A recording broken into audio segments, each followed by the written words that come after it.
Ensinar é fundamental. Bem, você que está me acompanhando sabe que eu deixei na parte ainda do meu segundo filho, o Elias, evangelista do Nascimento. Eu deixei nessa parte muito importante esse aprendizado. Vocês notaram que eu deixei o meu filho num apartamento, sozinho, doente, porque eu tinha decidido morar numa outra cidade com meu marido, e como ele não pôde ficar nessa cidade, por necessidade grande mesmo de ter que se ausentar, volta para o mesmo apartamento onde nós vivemos, que cresceu ali feliz com seus irmãos, agora volta doente, sem seus pais e sem seus irmãos, para enfrentar um estudo de faculdade, de terminar o curso médio, enfrentar o curso superior, tudo sozinho, sem seus pais. Graças a Deus ele conseguiu vencer.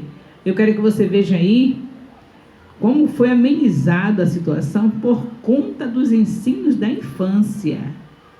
Apesar da minha falta de sabedoria, falta de prática da palavra em algumas áreas, mas o que eles aprenderam pequenos, porque Deuteronômio, capítulo 6, de 4 a 9, era uma prática constante em nossa casa. Eles tinham versículos da Bíblia nas cortinas, nos banheiros, nas portas, e tinha prática da palavra.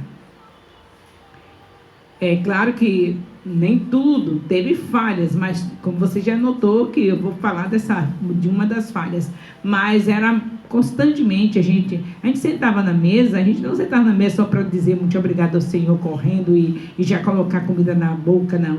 A gente sentava na mesa, a gente cantava um louvor ao Senhor, a gente fazia uma leitura de um versículo, pelo menos um versículo da Bíblia, e a gente orava agradecendo a Deus pelo alimento. Era de tal maneira que esse filho da terceira gravidez, o que é gêmeo, que eu disse que nasceu, que era muito traquina, gêmeo com autista, ele, quando foi para o exército, ele disse que lá não tinha nada para ele estranhar, porque a nossa casa já era um exército. Ele é cheio de gracinha, não é? Quando eu telefonando, filho, como é que estão as coisas por aí? Eu estou falando, dando uma volta para falar do assunto do Eli Samuel, que no outro vídeo eu não falei. Aí ele disse, mãe, aqui está muito bom, eu não tenho nada para estranhar, a nossa casa já era um exército mesmo, cheio de disciplina, tudo direitinho, a palavra de Deus era diária mesmo, as atitudes, no ensino, na leitura.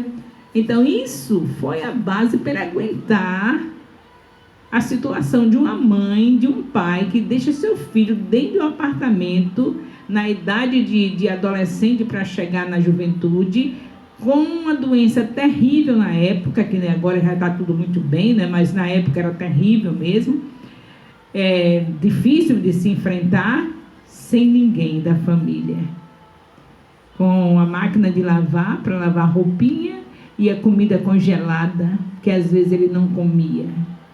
Meu Deus, que situação, eu espero que você aprenda, não é? E por conta disso, hoje, meu filho é um divorciado. Tenho certeza que isso influenciou, porque a inteligência que Deus me deu dá para entender. Porque como é que um rapaz recebe um choque desse, na adolescência, de uma doença, os seus pais ficam numa cidade e ele em outra sozinho. A carência era total, a carência de uma mulher, a carência de apoio, de amor, de carinho era total. Então, conheceu essa menininha no próprio sítio onde nós morávamos, no interior, nas suas idas e vindas para me ver, mas ver o pai. E quando a menininha soube do endereço, né, dele, é claro, começou a se interessar por ela, deu o endereço do direitinho, a menininha vivia em uma vidinha difícil, né, procurando socorro para se aliviar também, o caso dela era para se aliviar da família, os problemas familiares. E ele já estava lá, cheio de problemas familiares, que foi justamente a minha falta de sabedoria de não ter acompanhado meu filho. Aí foi fácil, foi a presa fácil. Aí pronto, estava aquela enfermeirinha, né? Agora era essa enfermeira do meu filho. Porque você já sabia que ele era diabético, estava numa situação daquela, mas cheio de problemas de alma, pela ausência dos seus pais, pela falta de cuidados dos pais. Agora aquela enfermeirinha, agora ela se tornou enfermeira dele, ela já sabia que ele era doente, então ela foi disponível para ser enfermeira.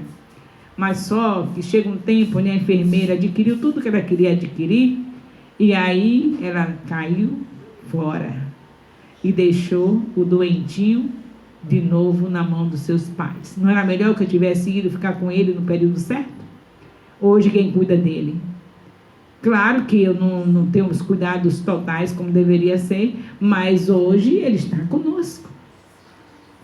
Então, meu Deus, como é difícil a gente olhar para trás e ver uma situação como essa, não é? Graças a Deus pelo perdão do meu Senhor, isso é fundamental na minha vida.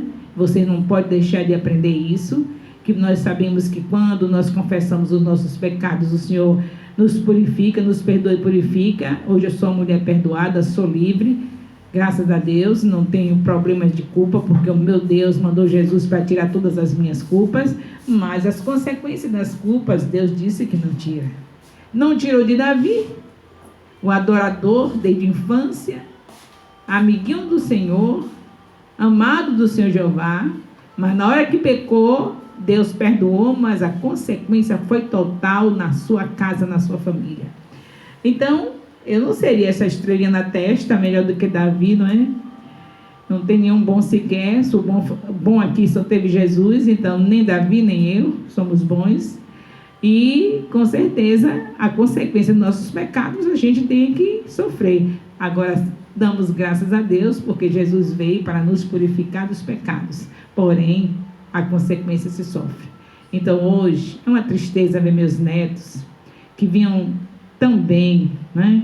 Parecia tão lindos, equilibrados. Hoje são meninos que a gente nota no olhar a tristeza, por mais que eles queiram disfarçar, não dá para esconder a tristeza que há no olhar pela falta de um pai, que hoje tem uma outra mulher, e de uma mãe que hoje, não sei se hoje, mas já teve outro homem.